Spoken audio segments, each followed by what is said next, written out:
Lo dijo en la primera hora. Anoche se develó una durísima carta pública al país, suscrita por la exministra de Energía y Minas, Andrea Robo, que el día de hoy será objeto de enjuiciamiento político en la Asamblea Nacional. Andrea Robo fue la primera ministra de Energía del actual gobierno y Andrea Robo salió del gobierno en la antesala de la consulta popular y cuando empezamos a enfrentar una situación de racionamientos energéticos, la de abril. Vamos a hacer una mirada retrospectiva y escojo una nota que publicó el portal Primicias el 17 de abril, 4 días antes del domingo 21 que fue la consulta popular y cuando ya había sido despedida la ministra Robo. Cortes de Luz Noboa denuncia a 22 presuntos saboteadores, entre ellos a la exministra Robo. Recuerden ustedes que se colocó la narrativa desde el oficialismo de que hubo un intento de sabotaje en contra del gobierno, un sabotaje desde adentro, y se señaló a 22 funcionarios y exfuncionarios, entre ellos la exministra Andrea Robo. Dice la nota, un día después de decretar la emergencia en el sector eléctrico y en medio de extensos cortes de luz, el presidente Daniel Noboa insistió en la teoría del sabotaje a la infraestructura estatal a través de un nuevo comunicado el 17 de abril. Allí se indicó que existirían al menos 22 presuntos saboteadores, entre ellos la exministra de Energía Andrea Robo. La presidencia informa que una investigación preliminar dio indicios de que funcionarios de alto nivel del Estado, incluida la exministra Andrea Robo, ocultaron intencionalmente información crucial para el funcionamiento del Sistema Nacional Energético, señaló el Ejecutivo. CELEC, la Corporación Eléctrica del Ecuador, añade la nota, dejó de publicar los niveles de los embalses hace meses. Primicias, al notarlo a mediados de febrero del 2024, consultó a CELEC el porqué de esta decisión. Extraoficialmente, CELEC dijo que estaba cambiando la página y que informaría cuando ya esté disponible la información. Todo esto, como digo, data del mes de abril. El Ejecutivo afirma que la crisis de ese momento, crisis actual, decía la nota, la de abril, obedecería no solo a factores ambientales como la sequía, sino a actos inauditos de corrupción y negligencia. Por ello, se ha denunciado a los 22 presuntos saboteadores ante la Fiscalía General del Estado por la paralización del servicio de energía eléctrica. La Presidencia de la República informó que esta denuncia es reservada, por lo que no se conocen más detalles. Según el COIP, el delito de paralización de un servicio público se configura cuando una persona impide, entorpezca o paralice la normal prestación de un servicio público. Se sanciona con una pena de 1 a 3 años de cárcel. Además de la exministra Robo, a quien el presidente le pidió la renuncia, el gobierno no ha mencionado los nombres de los otros presuntos responsables de la crisis actual. Hagamos la mirada retrospectiva a abril, mayo, junio, julio, agosto, septiembre, octubre, noviembre, diciembre. Hoy estamos 4 de diciembre, esto fue 17 de abril más o menos. Estamos casi a llegar a 8 meses después desde que se presentó esta denuncia. ¿Cuánto ha avanzado el proceso investigativo? ¿Y por qué planteo públicamente esta pregunta? Que es la interrogante que permanentemente yo la menciono en mis espacios. Y esa es la crítica permanente que le he hecho a lo largo del tiempo a la Fiscalía. La velocidad para unos procesos y la lentitud para otros. ¿Qué pasó con este caso 8 meses después? ¿Cuánto ha avanzado la investigación? No pretendo que explique al país, tomando en cuenta la reserva del proceso, los detalles de la investigación. Pero hay casos en los cuales, creo que a las pocas horas, ya se ejecutan allanamientos, hay presos, avances de investigaciones. Aquí han pasado 8 meses y no ocurre nada. Lo que ha ocurrido es que ha habido un montón de gente estigmatizada. ¿Se acuerdan ustedes cuando en abril un funcionario del gobierno, me parece que fue el entonces secretario de Comunicación de la Presidencia, Roberto Izurieta, apareció en los medios con la teoría de que habían casi como quitado el tapón de Mazar y vaciado la presa de Mazar? ¿Se acuerdan que lo dijo en entrevistas? Hasta que medios como Primicias demostraron que era imposible eso, que era imposible vaciar como se lo había graficado la presa de Masar. Y porque además, medios como Primicias mostraron inclusive una gráfica en donde se evidencia que si se llega a vaciar Masar, el agua cae en Paute, de aquí para acá. Y eso lo mostramos en su momento aquí en este espacio. Bueno, ¿por qué hay que traer a colación todo esto? Porque el día de hoy Andrea Robo tenía que comparecer al juicio político. Y la misiva que le presenta al país el día de ayer es una misiva que el país no la puede dejar pasar por alto. Es una misiva sobre la cual se precisan por lo menos explicaciones. ¿Por qué hace denuncias graves la exministra Robo? Porque incluso ella advierte que corre peligro su propia seguridad. Yo les invito a los unos y a los otros a despojarse de la pasión. ¿Ya? A despojarse de la pasión. Ahora resulta que Andrea Robo, ¿no? Los de siempre le dicen a Andrea Robo correísta cuando fue funcionaria de este gobierno. Y como he dicho en varias ocasiones, aquí para algunos que tienen tatuado ese término en la cabeza y que si no lo mencionan en sus comentarios o en sus publicaciones, no son ellos. No sé qué va a pasar si algún día desaparece el correísmo, no sé de qué van a hablar o qué van a publicar. Pero aquí cualquier persona que trabajó entre 2007 y 2017 en el sector público es correísta, no importa en qué rango, no importa en qué cargo. Pudo haber sido un funcionario de tercer nivel, pudo haber sido un secretario, pudo haber sido un coordinador, pudo haber sido un director, correísta. Tienen tatuado eso en la cabeza.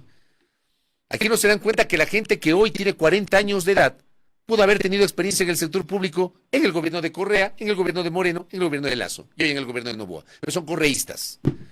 En serio. Y Andrea Robo es correísta. O sea, lo reducen en lugar de analizar el contexto de lo que Andrea Robo denuncia. Y yo les invito a hacer un juicio crítico sobre lo que ella denuncia, porque respecto de lo que ella publica, lo menos que podemos esperar es una satisfacción por parte de las autoridades. Vamos a revisar, es una carta extensa de 2 páginas, donde dice mucho. Pongamos la primera página, por favor, de la carta al país. Yo he señalado algunos, sobre todo en la primera página de la carta.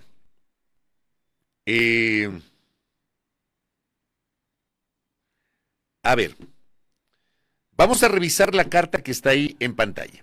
En la primera parte dice: Carta al país a la ciudadanía ecuatoriana.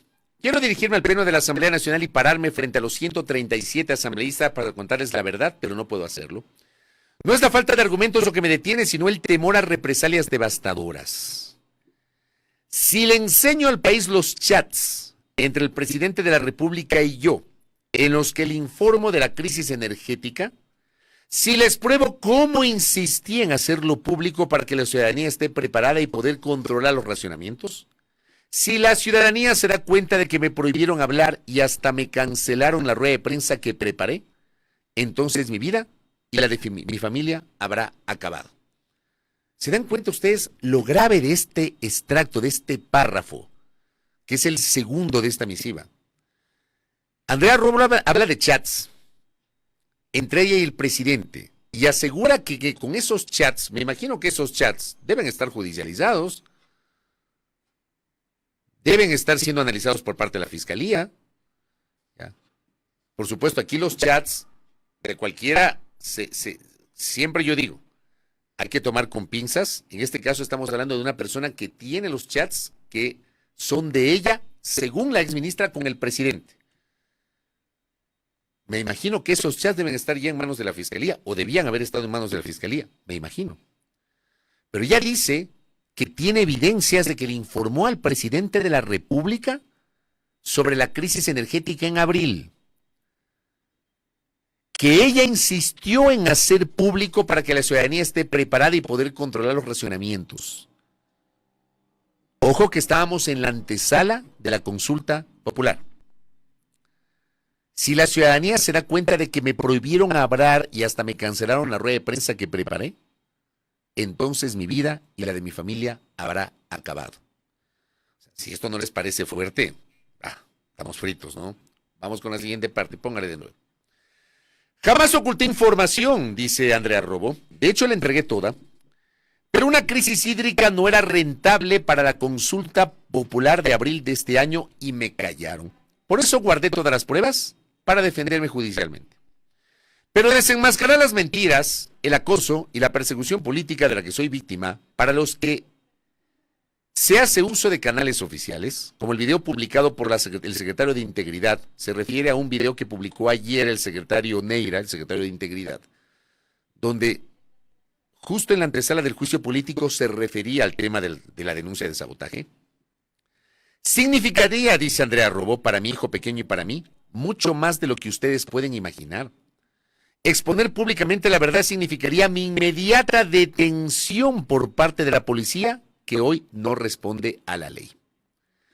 Defenderme con pruebas en la asamblea significaría que la fiscalía, que mantiene una estrecha e inseparable relación con el Poder Ejecutivo como venganza, me acuse sin pruebas. Y si bien a eso le temo, sé que al final saldré libre y con la frente en alto, pero solo luego de haber dejado sin madre, quién sabe por cuántos años a un niño. Ya drones han sobrevolado mi casa, ya patrulleros han acosado a mi familia y a mí, ya uniformados han intentado entrar a la casa de mi abuela, ya han usado todos los métodos para destrozarme, evitar que le enseñe al país la verdad, y lo lograron. Pudiendo humillar públicamente al régimen, decido no hacerlo en el marco del juicio político. Pudiendo humillar públicamente al régimen, decido no hacerlo en el marco del juicio político. Este conocimiento público que enfrenta una investigación por paralización de servicio público y traición a la patria, mientras que quienes han pasado por el Ministerio de Energía después de mí, sin resolver la grave crisis que vivimos, me imagino que se refiere a Roberto Luque, a Antonio Goncalves y a Inés Manzano, que después de ella son los que han pasado, en el caso de Luque y de Manzano encargados, Goncalves fue ministro titular durante un par de meses, dice: quienes han pasado por el ministerio después de mí sin resolver la grave crisis que vivimos, porque esta es evidentemente estructural, no enfrentan proceso alguno. Este doble estándar no solo es injusto, sino que confirma que la denuncia presentada en mi contra en la Fiscalía tuvo por objeto desviar la atención de la ciudadanía en un contexto político en donde necesitaban un chivo expiatorio. Hasta el día de hoy, diversos funcionarios reconocen en medios de comunicación y ruedas de prensa que la situación obedece a factores que están por fuera del control humano. Incluso la máxima autoridad ha reconocido que no le presta atención a las recomendaciones técnicas. Aunque no puedo revelar detalles de las versiones rendidas por funcionarios actuales en la investigación, debido a su carácter de reserva, puedo afirmar que exponen el verdadero origen de esta acusación, quién elaboró la lista de vinculados y las reales motivaciones detrás, pero también confirman el trabajo y esfuerzo técnico y responsable que se hizo desde el día que asumí el ministerio. Póngale la siguiente parte. Desde el 16 de abril, fecha en que inició la investigación, los investigados hemos aportado con más del 80% de la documentación del expediente. Pedidos de información, documentos técnicos y diligencias que comprueban la inexistencia de un delito. En contraste, el denunciante, se refiere al Ejecutivo, no ha presentado ni Fiscalía ha encontrado evidencia que sustente aquello de lo que se nos acusa. ¿De qué se les acusa? ¿O de qué se los investiga? De paralización de servicio público y de traición a la patria. Han transcurrido 8 meses y el caso se encuentra atrapado en un limbo que solo sirve para desgastar mi salud física, emocional y financiera. Esta persecución también ha tenido consecuencias devastadoras en mi vida profesional. Es difícil encontrar trabajo en un sector donde enfrentarse al gobierno genera temor. Sin embargo, mi conocimiento del sector energético me permitió advertir los desafíos que enfrentamos desde el primer momento. Un déficit energético de al menos 1.600 megavatios, una falta de inversión acumulada de 10,000 millones, un crecimiento de la demanda de 500 megavatios anuales.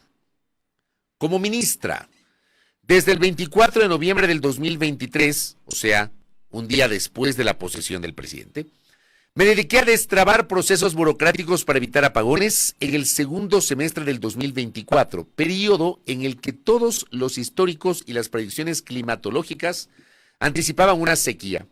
Lo ocurrido en abril del 2024 fue una condición climatológica completamente atípica que se vivió a nivel regional. Durante 4 meses y 22 días trazamos la hoja de ruta para la instalación de la generación de emergencia y así cerrar la brecha del déficit energético para finales de agosto del 2024. Encontramos procesos firmados por las anteriores autoridades, sí, pero sin los mecanismos necesarios para su activación inmediata, sin permisos ambientales y sin modelos de gestión. Abro paréntesis, sería interesante ver qué dice Lasso sobre esto, porque Lasso y algunos de sus voceros aseguran que dejaron todo listo, todo allanado. ¿Ya? Pero aquí Andrea Robo dice: encontramos procesos firmados, sí, pero sin los permisos necesarios para su activación inmediata, sin permisos ambientales y sin modelos de gestión. Logramos avances significativos como la definición del mecanismo de pago para la generación privada y la incorporación de 220 megavatios de centrales térmicas que se encontraban indisponibles cuando asumimos el ministerio. La evidencia ha sido remitida a la Comisión de Fiscalización para su análisis, especialmente la sesión del directorio de CELEGP del 31 de enero del 2024, en la cual se encuentra el delegado del presidente de la República. Sin embargo, tras mi salida, afirma, toda la programación se detuvo. Y en los dos últimos párrafos que están en el recuadro se refiere al juicio político. Este juicio político llega en un momento en el que mi comparecencia solo serviría a los intereses electorales de las diversas fuerzas políticas. Si los votos para una censura se suman, abro paréntesis, se requiere 92, cierro paréntesis, será claro que este es un acto político, no de justicia, pero yo no puedo convertirme en una pieza más de este juego, no arriesgaré mi vida, mi libertad y la seguridad de mi familia para satisfacer intereses ajenos a las verdaderas necesidades del país. Si esto es técnico y no político, entonces que se analice la información y evidencia técnica que remití. Para ello mi comparecencia no es necesaria. Si pese a todos los argumentos técnicos me censuran, adelante, háganlo con confianza, que el peor error de mi vida fue tomar la decisión de servir a mi país desde la función pública, función a la que jamás regresaré, pues hoy comprendí que un país que cede al autoritarismo es un país sin retorno. Esto es lo que dice Andrea Arrobo, exministra de Energía. Gracias. Es una carta fuerte. Y es una carta sobre la cual lo menos que podemos esperar es una satisfacción por parte de las autoridades del gobierno. Porque aquí hace revelaciones que son durísimas. Ella asegura que el señor presidente de la República tenía pleno conocimiento de la crisis eléctrica de abril, y ella asegura que le impidieron informar al país sobre lo que estaba pasando. Porque recuerden ustedes que la narrativa que se instaló en abril era que la exministra le engañó al presidente de la República y le ocultó información. Y como le ocultó información, le abrieron un proceso, una investigación en la Fiscalía por sabotaje, paralización del servicio público y traición a la patria. ¿Ya? Esto merece una respuesta. Esto merece una explicación por parte de las autoridades. Pero además, ya hay varios pasajes donde ella habla de cómo se utilizan los aparatos judiciales para perseguir. Y otra vez, vuelvo a lo que he dicho permanentemente, para los que aseguran que aquí en este espacio, que de pronto el Fabricio Vela defiende a la fiscal, yo no defiendo a la fiscal, ni ataco a la fiscal. Por Dios, sáquense ese chip de la cabeza.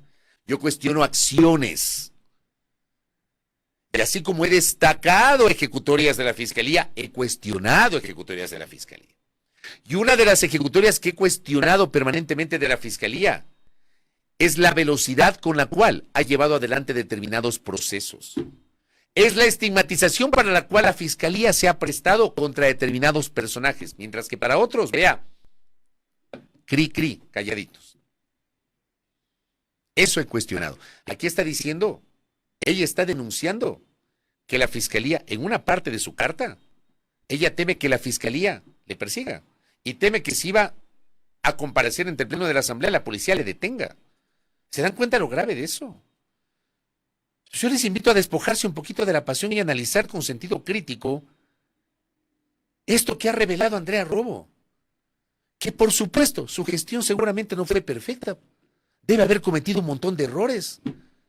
Tampoco yo me atrevería a defender la gestión de un servidor público que además está sometido al escrutinio público. Pero sí les invito a analizar la gravedad de algunos pasajes de lo que ella menciona. Ella desmiente que el Ejecutivo no haya tenido conocimiento de la crisis energética de marzo a abril, y que se quedaron callados para no afectar la consulta popular del domingo 21 de abril. Y yo vuelvo a decir lo que he dicho permanentemente en este espacio. La única manera de manejar adecuadamente la comunicación es con transparencia. La política no tiene por qué no ir acompañada de la transparencia. Desde que comenzó la crisis energética, a mí me han escuchado en este espacio decir permanentemente, por favor, informen al país para que el país sepa la realidad. No le vendan humo a la gente. No le digan, ¿saben qué? Tal fecha ya no va a haber apagones. Resulta que llega la fecha y siguen los apagones. Hay cosas que salen de las manos. del gobierno hoy de Noboa puede ser cualquier otro presidente. Seguramente hay cosas que se salen de las manos. El tema del comportamiento climático. Eso se sale de las manos. Pero también está claro que ha habido lentitud, negligencia, que seguramente no es exclusiva de este gobierno. Porque claro, Guillermo Lasso se pasea en algunos medios de comunicación diciendo nosotros dejamos todo listo. Y resulta que no ha sido tanto así, pues. Dejaron contratos firmados sin permisos ambientales, sin cronograma de gestión, sin nada de eso. Pero es facilito decir dejamos firmado. Dejaron firmado pero no se puede ejecutar. Que hay una corresponsabilidad compartida. Y justamente por eso, más allá del discurso político, hablen al país con la verdad, con la sinceridad del caso. Lo he dicho desde siempre, pero siempre están pensando en el cálculo político electoral. Que tienen la consulta, que ya vienen las elecciones, que la segunda vuelta, que no sé qué, siempre están pensando. Hay cosas que están más allá del cálculo electoral, pero eso seguramente no entienden algunos políticos, que es probable que no estén preparados para esa conversación. Aquí en este país no se utiliza la sinceridad como valor del quehacer político. Aquí se quieren adornar, se quieren ocultar, se quiere señalar, nunca son culpables de nada, siempre es culpable el otro. Aquí son campeones para pasarle la responsabilidad al otro. Es grave lo que denuncia Andrea Robo. Muy grave lo que denuncia Andrea Robo. Y la gravedad de la carta que ella emite debería ser materia de un pronunciamiento con evidencias por parte de las autoridades. Porque si Andrea Robo está mintiendo, yo creo que sería muy fácil para las autoridades del Ejecutivo probar que está mintiendo. ¿Me explico? Creo que es la única manera, ¿no? Acá me dice Charlie le envió un abrazo, colega. Él me recuerda, por ejemplo, aquella entrevista que le hizo RTS, le hizo justamente Charlie Pisa, colega de RTS, al gerente de Select Sur, el día en que el secretario de Comunicación, Roberto Usureta, por eso yo les decía, cuando Roberto Usureta apareció y dijo que habían vaciado la presa de Mazar y algunos compraron ese argumento. Y por supuesto, era fácil comprar ese argumento porque somos ignorantes seguramente en estas materias. Porque creemos que es de aplastar un botoncito, levantar el tapón y ya, más o menos como cuando estás en la bañera y levantas el tapón y se va el agua, ¿ya? Entonces Charlie me dice, a propósito de esa entrevista, dice, el día que el secretario de Comunicación, Roberto Usureta, dijo en Teleamazonas que habían compuertas en la central eléctrica de Mazar, en referencia a la teoría del sabotaje, allá hay puertas pequeñas para evacuar el exceso de agua, no para vaciar la represa en pocas horas. Y aquí Charlie me dice, el funcionario fue removido después de unas semanas. Seguramente nadie se acuerda de ese funcionario que cometió el error de hablar con un medio de comunicación. Acá Javier Salgado dice, la peor parte de la carta es cuando dice que podría dejar en ridículo al gobierno, palabras más, palabras menos, pero no lo hace por temor a represalias. Acá Jesse Orellana le envió un abrazo. Lamentablemente, dice, el gobierno está constantemente obsesionado en teorías del complot, viéndolas en todas partes. La democracia, a mi pensar, está en peligro, dice. Dentro de algunos mensajes que estoy recibiendo.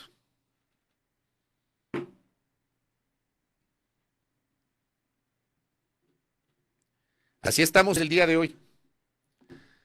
Hoy este seguramente será el eje del juicio político en la Asamblea Nacional. Si yo le pido a la Asamblea que maneje esto con seriedad, sé que le voy a pedir peras al olmo. Sé que le voy a pedir peras al olmo. Ya me imagino los discursos antisonantes, algunos legisladores que le pidieron a los asesores que con 2-3 días de antelación les preparen un discurso y luego van y leen mal. O sea, cero parlamento, o sea, no parlan. No parlamentan, cero. ¿Ya? Pero ya me imagino que lo de hoy en la Asamblea con toda seguridad será un show. O sea, pedirles que analicen esto con seriedad es pedirle peras al olmo. Pero sí creo que quien tiene en este momento la responsabilidad de responderle al país con argumentos es el Ejecutivo. Es el Ejecutivo. Analicemos esta carta con sentido crítico.